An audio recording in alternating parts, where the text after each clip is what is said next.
Assalomu alaykum hurmatli kuzatuvchilar. Bugun sizlar bilan shunaqangi juda ham mazali bo'lgan xasib tayyorlashni o'rganamiz. Ishni avvalo ichaklarimizni yuvib olishdan boshlaymiz.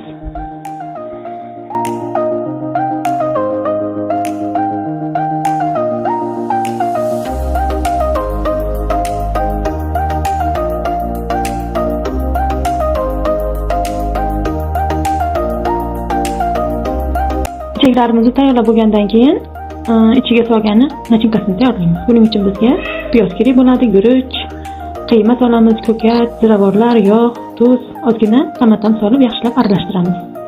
Va oz-ozdan solishni boshlaymiz.